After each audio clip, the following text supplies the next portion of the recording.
Халил Мамиевтің соңғы нұсқамаларын алдық. Бізді 5 раунд күтіп тұр, құрметті көрермен. 5 раундқа дейін жетсе, әрине. Байыр Штепин Руслан Қасымалы үшін ең тәжірибелі бастардың бірі. Бұл жігіттің рекордына көрсеткіштеріне қатысты. Первый раунд. Спортшы Алгет. Да, Байыр Штепин один из самых таких вот опытных бойцов в СНГ в весовой категории 61 килограмм.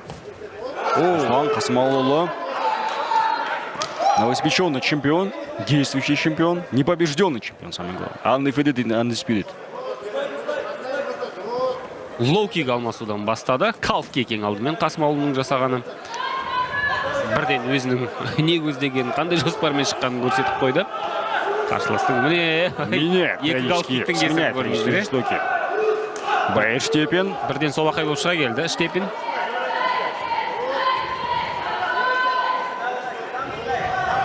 Екеуінің бойында да әрине қобалжу бар.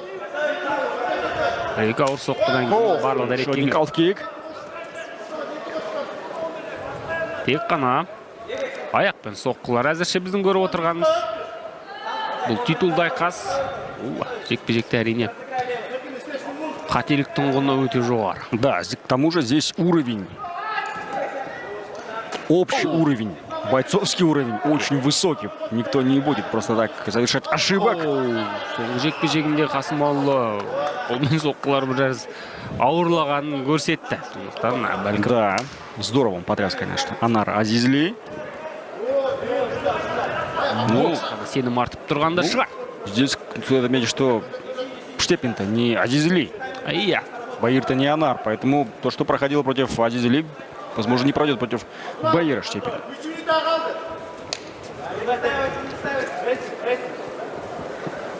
Октагонның ортасын әзірше Қасымалы. Да, вроде не что отыр, причем никто еще не проверял борцовские навыки. Ни Байыр, ни Руслан Қасымалы. Кім алғашқы болып күрескен план? Әзірше екеуінің ниет жоқ күресу. Как только лишь кто-то из бойцов поймет, что есть возможность. И первым был Қасымалы, сразу же забирает спину. Бірақ Толқын Дулатовпен бір ғана жеңісі бар. Ол жеңістің біреуі ғана. Партада аяқталған. Тамаша.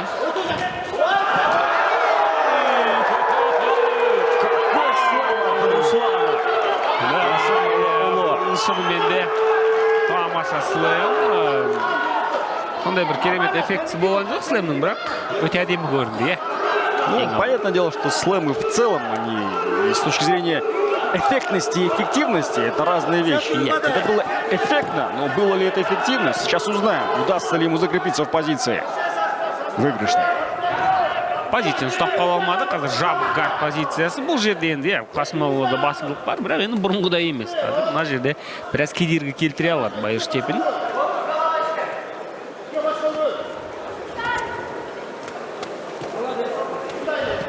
Ну и вот, глядя на Байыра и на его рекорд, и зная, что он очень долгое время выступал в различных лигах, ты думаешь, что он возрастной спортсмен. На самом деле Байыр всего лишь 30 лет. Енді қатмауытсыз аталған спортшы. Ол да бар. Қорғанысты бұзып өтуге асықпайды. Әзірше гардтың ашылғаны қарамастан Қасымалы. Бәлкім дәл осы позицияда қала берген жөн деп есептегенде шығар. Тамаша. Кеңістік бермеуге тырысады барынша Штепинге. Гардтың ашық екенін әзірше пысқырмайды, қолданғысы келмейді. Неужели готовят здесь? Ну, вряд ли. Будет Байыр так рисковать. Дайдап жатқан сияқты көрді. Да, но показалось, что дело пахнет треугольником. По крайней мере, высокий гард пытался держать Байыр. Бастан бүйірден ұпайын түген деп жатыр қазір. Относительно недавно я видел в социальных сетях, что Байыр выиграл какой-то клубный турнир по грэпплингу в своем родном городе Элиста. Клубный турнир, поэтому шансы есть у Байыра финишировать на спине. Түрлі күрес түрлерінен жалпы жеге өнер көрсетіп жүретін спортшы. грэплинг әрине бұл жігіт үшін таңсық емес. Вопрос, насколько грэплинг и джиу-джитсу развит в... А зачем отпустил? Почему отпустил? Екінші аяқ салуға үлгермеді, Қасымалы кедергі болды бұл жерде. Последние секунды первого раунда. Не намерен возвращать своего оппонента в стойку. Руслан Қасымалы. Сәл уақыт қалғанын біледі Руслан, сондықтан қарсыластың дәл осы позиция қала бергені жөн, қалдыра бергені жөн. Азамат уны айдағанды аябай жақсы көреді.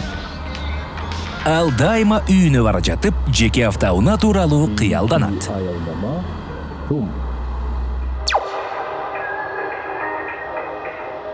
Мен тура спорт туғына болса деген. Азамат о номерінің балансын толықтады да, тура қиялданғанына ие болды. Мой о тіркемесінен сатып алуларды төлеп, балансты толықтап же ақчаларды қотарып, 10 миллион сомдық ойнатуға қатыш. Перевести и работать в партере. Толықтай 5 раунд бойы күресу оңай шаруа емес. Біріншіден, екіншіден бұл көрерменді қатты еліктіретін дүние емес. Да, а я к тому же, если сейчас обезвредит, обездвижит, убьет, скажем так, переднюю ногу, левую икру своего оппонента, Руслану будет намного проще.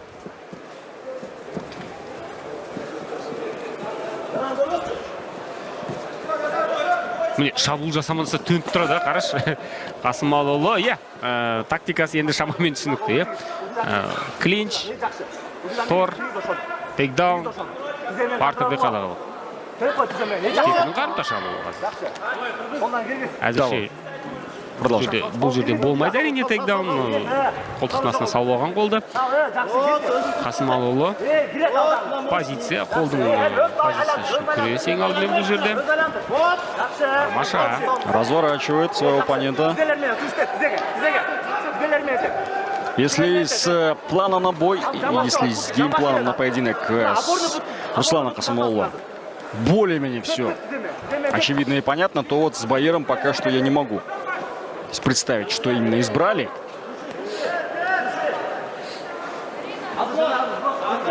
Тренеры и сам Баир. Но, на мой взгляд, все-таки оставаться в стойке необходимо Баиру. Но Баир пока что в стойке, не так уж и острые атаки у него. Здесь стоит отметить. Тейкдаун болмаса да, міне қарсылас торға тіреп, кеңістік бермей, аяқта тұрып, айқасуға сонда бір еркіндік. Пытается стянуть. И стягивает, по всей видимости, сейчас. Нет. Кем стоял на ногах. Қарсыласының арқасына шығып үлгерді бұл жерде. Подбить ногу. Руслан енді біраз шаруа тындыра алады шынымен де. Как он обманул, а? Үйретіп алды, Что за блуфин от Руслана Қасымалы? Торды ұстап алды ғой қазір бұл жерде. Штепин. Рефери байқамай қалған болу керек. Тағы да қазір қараш көтеріп алуға жақын қалды, бірақ бұл көп күштіға жетеді. Теперь я, знаешь, Исатай, понимаю вторую половину дивизиона, которые отказались от боя против Руслана Қасымалы. Потому что Руслан умеет бороться. Потому что Руслан опасен в стойке. Потому что Руслан умеет работать у сетки. А немногие бойцы, я тебе скажу так, даже в статусе чемпиона, умеют работать у сетки. Оған қоса IQ. Как он здесь подвернулся. Колено навстречу здесь от Баира. И файт дохив, конечно же. Хотя всего лишь бойцу 23 года. Большое будущее ждет, если будет также продолжать в том же духе. Әзірше, міне Штепинге бір ашылуға еш мүмкіншілік бермей келе. Да, все возможности, любые намерения на атаку пока что гасит на этом этапе второго раунда.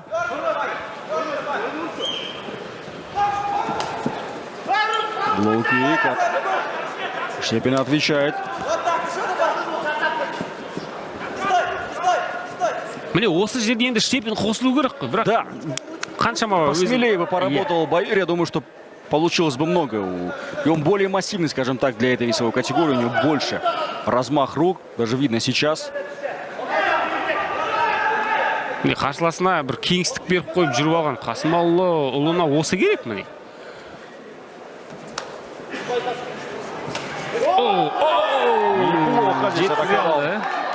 Руслан. Қол ауырлай бастады. Да, все самое интересное начнется после третьего раунда, я в этом уверен. В чемпионских раундах мы уже действительно проверим и Баира, и Хасамаулола. О, плохо. Если дойдет, конечно же, до судейского решения, если хотя бы дойдет до чемпионских раундов. Неплохо здесь навстречу пробивает. Вот теперь становится поинтереснее. У Баира появляются шансы, потому что более открыто стал махаться, скажем так. Руслан. Ашық ұрысқа кіре бастап еді, Штепиннің де мүмкіншіліктері пайда бола бастады. Потому что ударник и размин — это всегда лотерея. Коди Гарбрант вам подтвердит. 50-50. Соңғы секундтар. Босаңсуға болмайды. Вот в разменах особенно здесь малую роль играет на самом деле навыки твои. Больше случайностей. Третий раунд. Жекпе-жектің ортасына да Уважаемая публика, давайте поддержим спортсмена! Штепин енді кірісу керек. Енді дес бермеу керек қарсыласына. Енді күресуге мүмкіншілік бермеу керек. Да, переломный момент поединка. Енді раунд ұтылуға болмайды Штепинге. Штепину, возможно, стоит попробовать поработать самому первым номером.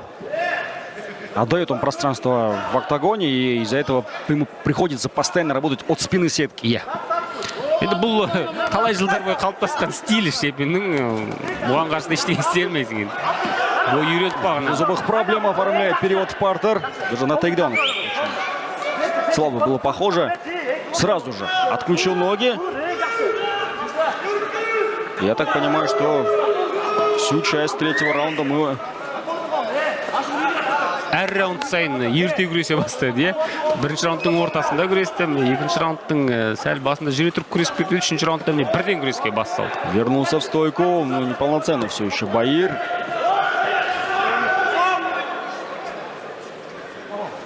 Тұра тұрыңыздар. Что произошло у нас?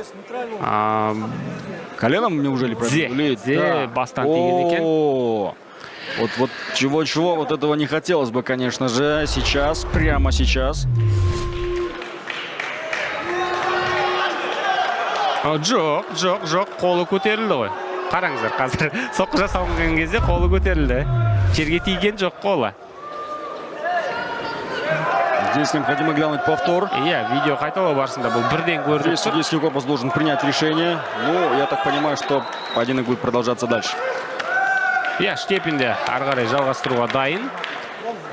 Руслан Қасымұлына қарсы әзірше ешқандай шара қолданбады, тек қана ауызша ескертті. Бірақ видео қайталауда барлық ойдағыдай сияқты көрінді. Қол жерге тиген жоқ соққы барысында. Такой тонкий лед на самом деле. Қасымұлы бұл жерде өте қауіпті. Қазір міне қолмен соққыларға да ден қоя бастады, сене бастаған сияқты. Не сменил стойку, обратите внимание. Неплохая была комбинация. Қайта. Оң қолын астына алмақшы. Штепиннің осы жері қауіпті да. Күтіп тұрып алатын әдеті бар. Бір қарымта соққымен қағып түсіруді әбден ықтимал. Көрдің бе, сол лотереяға жүгінбей қазір Қасымұлы нәтиже беріп жатқан күреске жүгінді.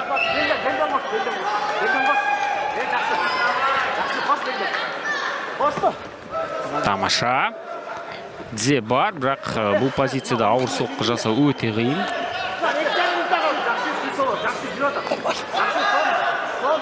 Ыңғайын тауып әйтеуір міне иықпен де соққы салып үлгерді. Бірақ енді бұндай соққылардың қатты бір әсері жоқ. Тек қана бір белсенділік ретінде есепке алып отыруға болады. Көрейік, Штепин өзі күресіп көрмекші қазір. Бұл раунд, видимости, готовит подхваты, либо через бедро. Не алға қарай Штепин құлайды, не артқа қарай Қасымұлы құлайды бұл жерде. Екінің бірі жоқ. Аяққа көшкен екен қайрадан. Теперь уже сам Баир пытается оформить тейкдаун. Но здесь очень много можно сил потратить, оставить вот в этой позиции. Отлепить, скажем так, своего оппонента от сетки будет сложно. Меньше 2 минут до окончания третьего раунда. Тамаша, қазір аяқтан не удается, не получается пока что у Баира. Міне, жай ғана бұра салды қарсыласын қазір. Қасымұлы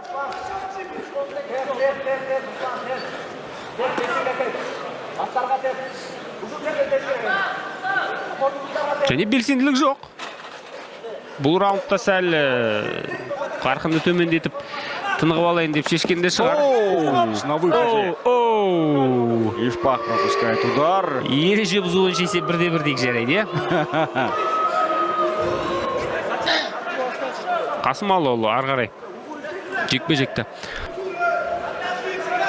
Міне осы тұста соққы болған. Иә. Да, точное попадание. Күмән келтірмеңіздер, дәл тиген. Иә, барлығы дайын, жекпе-жек жалғастыруға болады.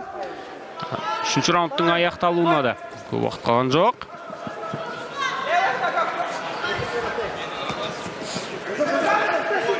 Да, только вот берет инициативу в свои руки, у Баира все получается. Обратите внимание. Иә, аяқты қоса бастады. Вот, неплохо. Подбил сейчас на движение вперед. Подловил своего оппонента. Көбінесе қарымта шабуылдар. Былайша айтқанда контрпанчер, иә? Штепин. Ең алдымен қарсыласы өзіне қарай жүрген нотада. Сол кезде өзін өте жақсы сезінеді, қарымта шабуылдар көп. Тиген соққы және бірден ашық ұрыс.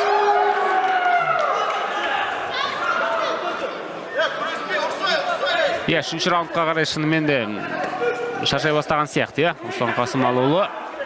Да, держать такой темп, держать вот именно, придерживаться плана на поединок сложно, энергозатратный такой стиль. Даже контролю сетки октагона очень много сил требует. Особенно если человек, точнее твой соперник, знает, как защищаться, это еще хуже для тебя. Вот как в таких эпизодах. Хоть и снова всю работу выполнять заново. Тағы да оң қолмен, сол қолмен кешіңіздер, джеб. Внимание, четвертый Баир был во многих битвах, принимал участие и в поражении, и победы. Есть ли такой опыт у Руслана? Мидл-киктерге ден қоя бастады, байқын ба? Бүйірден бір-екі соққы салып үлгерді. Және, иә, осыны күтіп едік, Штепинде күтті бұны. Қасымалыұлы қашан аяққа ұмтылады деп. Ары қарай тейкдаун керек.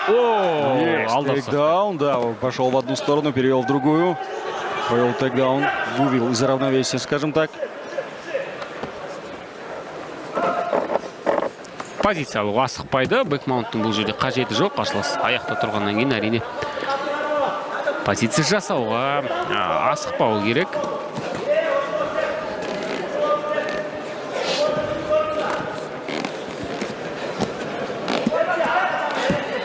Тамаша. Қазір тек қана ұпай түгендеумен айналысады. Қасымалыұлы мерзімнен бұрын жеңіске жету мүмкіншілік болса ғана жасайды әзірше, бірақ ең алдымен ұпай жинау, әр раунд ұту болды. Тәуекел етудің қатты қажет жоқ екенін біледі. Бұндай жекпе-жектерді әрине қателіктің құны өте үлкен. Слэм уже так не... Бұрынғыдай жылып алып Так не получается, да, в четвертом раунде. Ну и нельзя, конечно, сравнивать четвертый и начало первого раунда. Это абсолютно разные. Бірақ қалай дегенмен талпынып көрді. Қорыққан жоқ. Временные рамки. Штепин әзірше қарсыласының құшағынан. Ну, вот знаешь, я здесь думаю, что уже Халил Мамиев, рефери поединка, может вмешаться. Здесь уже мало активности. Қазір Қасымалыұлы ұялмай ұзармай уақыт созып жүр, е? Да, здесь уже, ну вот, такой вот одела у сетки. Мне қазір белсенділікті өзі істейміз. Исполнить Баир. В голове, наверное, у него выглядело это получше. Сейчас на фоне усталости это тяжело происходит на самом деле. Жоспар ретінде жақсы көрген болу керек. Міне, қарсыласын здесь кроме ударов коленом в бедро больше нет. Ну, и не пытается он взять бэкмаунт, забрать спину, стянуть снова. И сил уже мало осталось, наверное, для всех этих действий, которые я перечислил. Енді бэкмаунт жасау бұл жерде қауіпті, қарсылас аяқта тұруға қалай дегенмен. Өрмелеп шығып алу қиын, қарсыластың астына қалып қою мүмкін. Бэкмаунтты көбінесе қарсыласты тізерлетіп барып жасайды. Бұл жерде Қасымалыұлы да түсініп отыр қазір. Қарсыластың үстіне секіріп мініп алу бұл үлкен қателік болып шығуы мүмкін кейін. Міне тағы да қазір түсінуімше чемпионның ойы болды қарсыласты көтеріп алу. Көтеріп алып жерге бір соғу. Аяққа көшті. Бір аяқтан бастайды ма, не бірден екі аяқты шабуылдап көреді. Меньше 2 минут тем временем остается. Белсенділік жоқ. Ну, необходимо Халилу Мамиеву даже призвать хотя бы к активности. О, мне. Вот сейчас ногу поднял.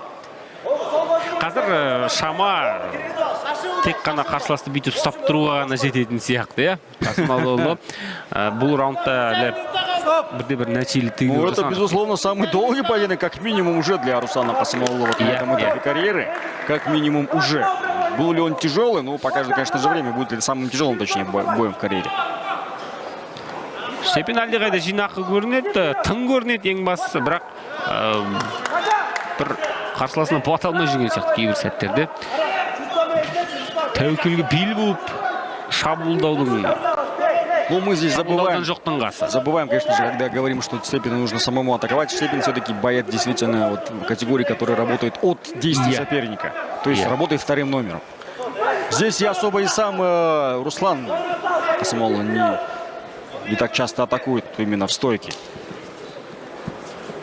То есть все вот эти действия, лоу-кики вынуждены для того, чтобы просто выдернуть своего соперника на себя и затем уже с рук там встречать.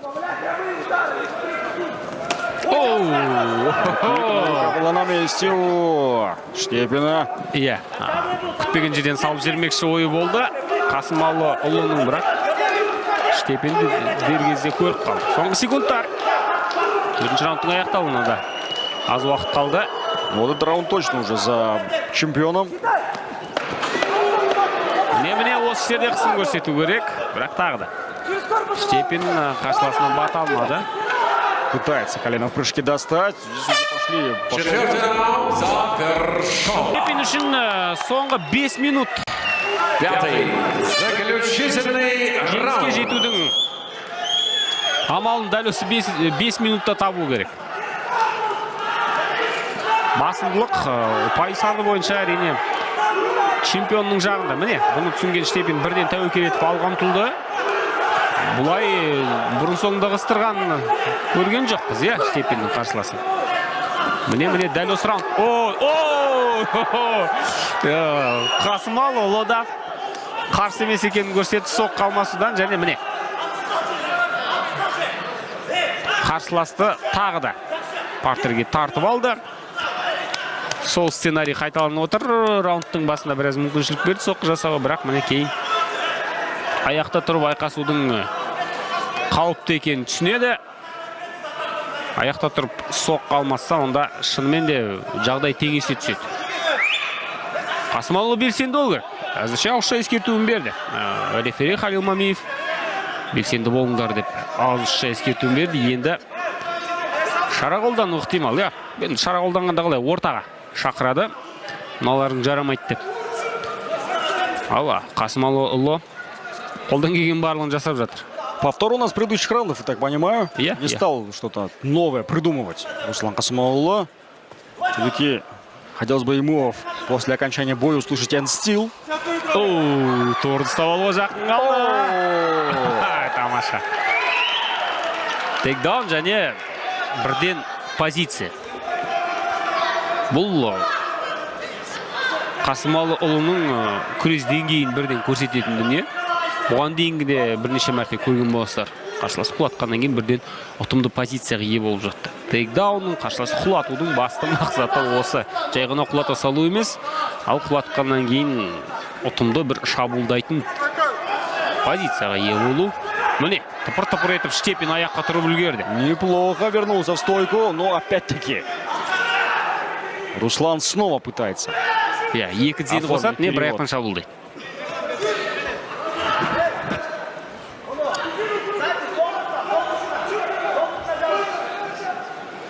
Міне, ауыр соққы кетті шынтақпен. Подключил локти. Касымалыұлы бірден қозғалып кетті, көрдің бе? Бұл соққылардың шынымен де әсер еткен бірден аңғаруға болады. Бұдан кейін половина раунда позади.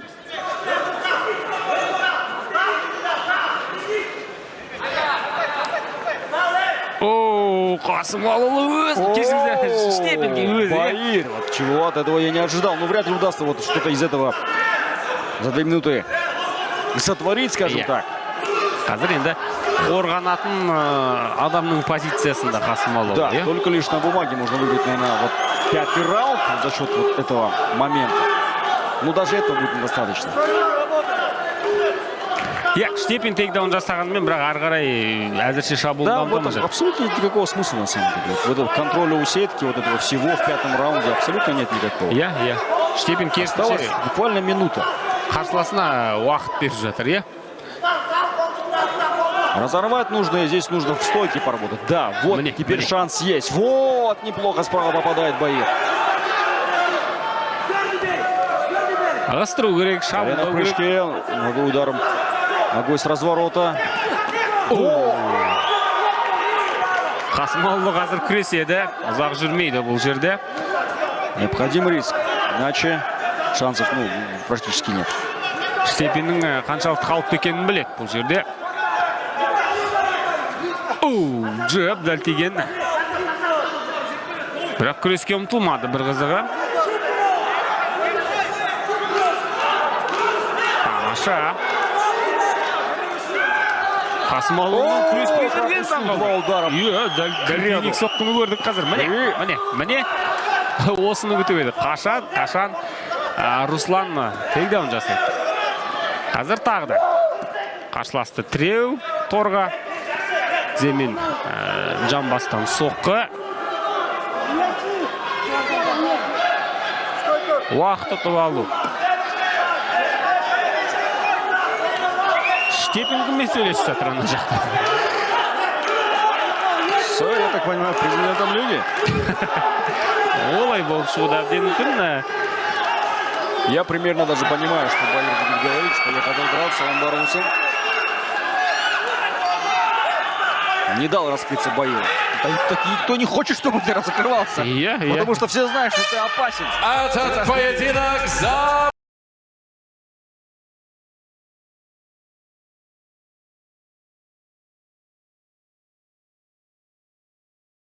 И по итогам этого боя единогласным решением судей победу одержал. И остается чемпионом лиги «Октагон» в легчайшем весе Руслан Касымалыұлы. Аплодисменты его сопернику Баиру.